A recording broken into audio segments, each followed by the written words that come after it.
I'm your teacher, Greta Tita Gita Mayor. And my topic in this video is Character Matters. This topic is taken from the book of Dr. Miles Monroe. It says here, a man's character is his fate. Heraclitus is a Greek philosopher. So it means character really matters. And there is a story of someone who is the financier of American fraudsters. Bernard Lawrence Madoff was an American fraudster and financier who was the mastermind of the largest Ponzi scheme in history, worth about 64.8 billion US dollar. So it means this person, Bernard Lawrence Madoff, is the one who started what we call the scheme wherein until today it is used by a lot of people, a lot of businessmen, not the traditional, but yung tinatawag nila na pyramid or networking. Okay. So, Bernard Lawrence Madoff was the mastermind of this kind of scheme. And according to the story, marami siyang natulungan, pero mali yung pamamaraan. Now, so we have the good motive, but the ways are wrong. And if you can see, because in that scheme, you will be helping a lot of people to have their own businesses, but that scheme is against the law. That's why he was in prison, kasi yan yung kanyang kaso at siya ay nakulong. Naku, titignan mo, ang bait naman niya. Bakit kaya? Because of the scheme. Now, ang tanong ngayon, enough ba ang kabaitan? What does it mean? Mabuti ba yung kanyang ugali? Kung titignan mo, doon sa story, okay naman. Kasi nakakatulong siya. Pero ang tanong, ano ba ang ibig sabihin ng character? Ng taong may isang character, because character matters. As we have discussed in the past lesson, if you remember, commit to principles. Now, if a person's principle is based from the manual of life, it means his principle is right, correct. The morality, the basis of his morality is the manual of life. But if a person's principle is not based from the manual of life, then that person is dangerous. So therefore, the character depends on the principle that he clings to, that he follows. So depende sa pinanghahawakan niya. So ano ibig sabihin ng character? What does it mean when we say character? So first, let us discuss the different meanings of or definitions of character. There are 5 definitions that I'm going to discuss. What is character? First, character is a commitment to a set of values without compromise. So it means that if a person values his life, then he will take care of his body. If a person is if a person values his relationship with his wife, then a man or a husband values his relationship with his wife, then he will not compromise the principles or his values. He will not compromise. Ibig sabihin ay hindi niya ipagpapalit at papahalagahan niya yung kanyang marriage. So he will be faithful to his wife. So, hindi siya mangangalunya because he values his relationship with his wife.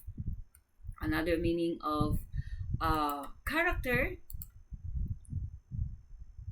means being dedicated to a set of standards without wavering. So, it means you have the standard, for example. Your standard is that you have to finish, for example, your course before you will start a boy-girl relationship. So therefore, hindi ka manliligaw or hindi ka magpapaligaw or mag-boyfriend or girlfriend unless hindi mo natapos ang iyong kurso. So, ikaw nag-set ng standard mo. So, you don't waive. Hindi mo siya, hindi ka nagdadalawang isip or dahil na in love ka na ay pagpapalit mo na ang iyong standard na nilagay sa sarili mo. But if you do that, it means you don't have the character. But if you don't have the character, you will not waver of the set standard or the standard that you have set, and that is called discipline. Okay. And then third definition of character is character means making a continual effort to integrate your thoughts, words, and actions. So it means a person who has a character has integrity. It means he is public one in public and in private. It means whatever he says in private, he will also do that in public. Whatever he says in public, he will also do that. Whatever he promised, he will fulfill it. Whoever he is in private, that is also his what he is going to show in public. So it means his action, his thoughts, and his thoughts, his words, and actions are integrated. It means he will always fulfill what he promised. Hindi lang siya sa nguso, kundi sa puso. Kung ano yung pinangako niya ay gagawin niya. So that person has character. Kung ano yung sinasabi niya, pinapanindigan niya. So that person has character. And the fourth definition of character, character means making sacrifices in support of your principles. So it means you are willing to sacrifice despite of everything as long as you stand up on the principle that is based from the manual of life.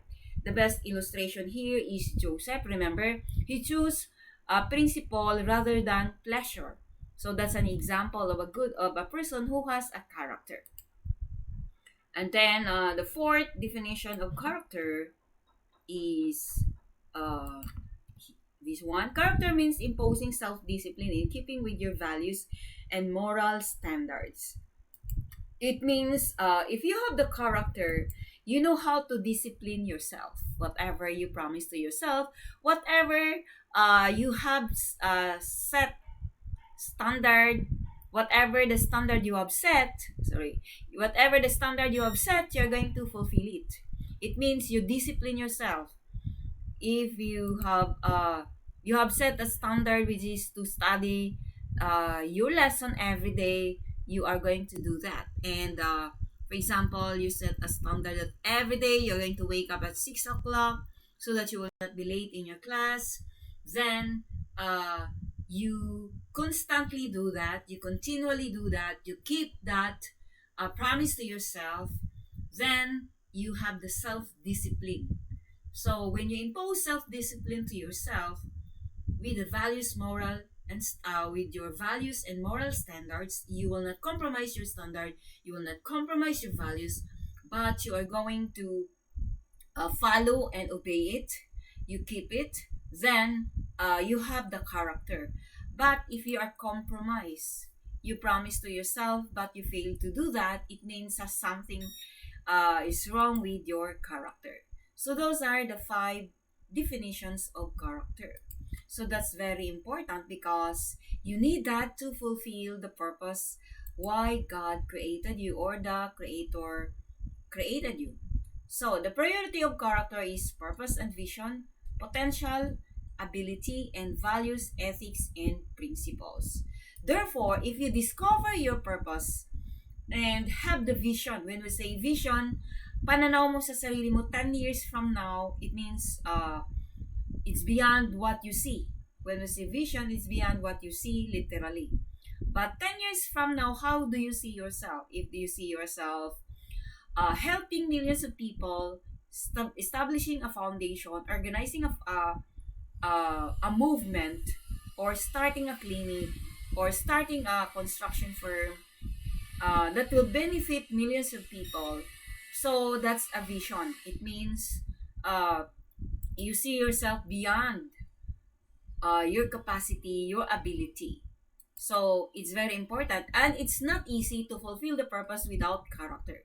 So remember, we were created to function according to principles. Once you continue to follow the principles, it will produce character, because character starts from belief, And belief will result to values.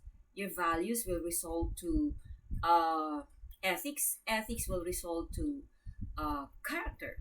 So it means your character is just a result of your belief system. So character is very important in order to fulfill your purpose. Without it, you will not be able to fulfill it, because it says here the most powerful force. Character is the most powerful force a leader can possess because it protects his life, his leadership, and his legacy. It manifests who he is and shapes who he will become. Because if you don't have the character, it will destroy also your profession. Pwedeng may tendency na pwedeng mawalan ka ng license kapag ka hindi maganda yung character mo. Marami tayong naririnig na mga kilalang tao na nawalan. Okay, meron akong kilala na ang galing niya, ang talino niya, pero dahil hindi maganda yung character niya, ay nawala yung kanyang lisensya. It means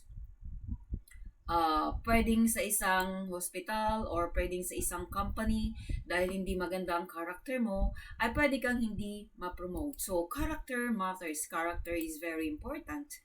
Character matters to you because it establishes and strengthens your inner life so that you are a person of integrity and honor. A person of character has integrity and honor. So you have already learned that integrity, a person who has integrity, is one in public and in private. Whatever he says, he will do that. But if he failed to do that, he will say sorry and accept that he has a fault. It's his fault. He failed to fulfill it. Character matters to you because it enables you to effectively fulfill your purpose and potential. So, as I'm saying a while ago, that character matters because you will need that to fulfill your purpose. And the third one, it protects your leadership and your vision. Now, you will not be able to become a good leader if your character is not good. If you are a person with no character, then it will affect your leadership. Even what you possess, you give. Even in a company, before they hire a person, they have the references, the person that you're going to put their names and their numbers, and the company will call those people if you have a good character, if you are have a good moral character. So that's very important. So each one of us, those characters that had been developed in our life are just the result of the belief that we uh, stored in our subconscious. It has been deposited in our subconscious, and as a result, that will be manifested in our character. Therefore, the belief that you have about yourself will be manifested in your character. That's why you need to discover who you are, what's the purpose, what's the intention, why God created you. So character matters, not just for some but for everybody, because character is like a thermometer. Character will help you to be promoted and will become your asset because of the quality that you possess.